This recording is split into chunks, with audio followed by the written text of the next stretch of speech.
Hi friends, அனைவருக்கும் கவிதாவோட வணக்கம். நம்ம விஜயகாந்த் சாரோட தம்பியா நடிச்ச ஒரு கரண். இன்னைக்கு புதன். வாங்க புதன்கிழமை நம்ம வீட்ல என்ன சமையல்னு பார்க்கலாம். கொஞ்சம் ஸ்பெஷலா மாதிரி தான். ரவை போட்ட பிரியாணினே வச்சுக்கோங்க.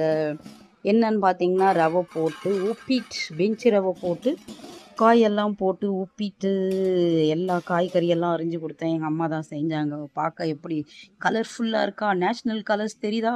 வெங்காயம் வெள்ளை கலரில், கேரட் ஆரஞ்சு கலரில், பீன்ஸு எப்படி சூப்பராக தெரியுதா ஃப்ரெண்ட்ஸ்? சூப்பராக இருக்கா? இதுதான் இன்னைக்கு நாஷ்டா. இதுக்கு என்னன்னு பார்த்தீங்கன்னா, தொட்டுக்க சட்னி தான். வேற என்ன வைப்போம்? சட்னி, தண்ணி சட்னி, பெங்களூர் தண்ணி சட்னின்னு போட்டிங்கன்னா யூடியூப்ல வரும். அந்த மாதிரி தான் அரைச்சேன் இன்னைக்கு. நான் கொஞ்சம் திக்கா வச்சேன். அவங்க ஆனால் இன்னும் தண்ணியாக 3 இட்லிக்கு ஒரு மக்கு சட்னி ஊற்றுவாங்க. அவ்வளோ சூப்பராக இருக்கும் ஒரு ஹோட்டலில். அந்த தண்ணி சட்னி தான் சரி, உப்புமாவு கொஞ்சம் தண்ணியாக இருந்தால் தான் நம்மளுக்கு மாறு அடிக்காமல் இருக்கும் சாப்பிடும்போது அப்படின்னு சொல்லிட்டு நான் அந்த சட்னி அரைச்சேன். அப்புறம் சமையல் இன்னைக்கு முழுக்க முழுக்க அம்மா தான். எனக்கு காய் மட்டும் தான் நான் அரிஞ்சு கொடுத்தேன். இதுதான் அந்த தண்ணி சட்னி.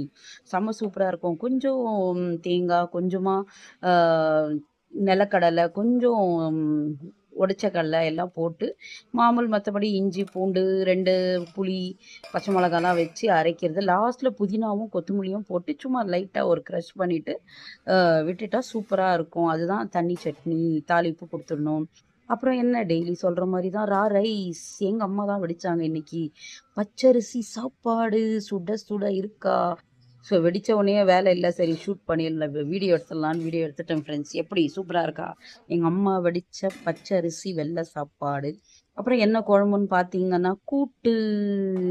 கடலப்பருப்பு, பாசிப்பருப்பு, துவரம் பருப்பு 3ம் கொஞ்சம் கொஞ்சம் போட்டு, அப்புறம் காய் வந்து என்னன்னு பார்த்தீங்கன்னா, பீர்க்கங்காய் தான் அரிஞ்சு செய்யணும்னு பார்த்தோம் ஃப்ரெண்ட்ஸ். ஆனால் பீர்க்கங்காய் கொஞ்சமாக இருந்துச்சு. அது தோலெல்லாம் போயிட்டா வேற என்ன இருக்குது? கொஞ்சமாக கிடச்சிச்சு. அதனால சரின்னு 2 ரேடிஷ் என்ன சொல்லுவாங்க தமிழ்ல? முள்ளங்கி 2 முள்ளங்கி அரிஞ்சு போட்டு கூட்டு வச்சிட்டோம். தொட்டுக்க சைட் டிஷ் என்னன்னு பார்த்தீங்கன்னா, எந்த பொரியலும் செய்யல. அந்த தோலை சீவனும் இல்லை, பீர்க்கங்காய் தோல். அது போட்டே சட்னி அரைச்சிட்டேன் ஃப்ரெண்ட்ஸ். நல்லா வதக்கிட்டு தேங்காவும் ஈரப்பதம் இல்லாமல் எண்ணெயில் வதக்கிட்டு, எனக்கா மத்தியானம் வரைக்கும் இருக்கணும் இல்லைங்களா? அதனால் தேங்காவையும் நல்லா எண்ணெய் விட்டு வறுத்துட்டு, உளுத்தம்பருப்பு, 2 வெங்காயம், 2 தக்காளி, பச்சை மிளகா, சாரி பச்சை மிளகா வைக்கல, காஞ்ச மிளகா வச்சேன். எனக்கா மத்தியானம் வரைக்கும் இருக்கணும். பச்சை மிளகா கொஞ்சம் சீக்கிரம் ஊசிரும். அதனால காஞ்ச மிளகா வச்சு அரைச்ச சட்டனி.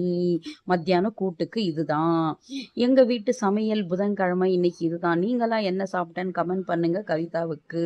நன்றி, வணக்கம்.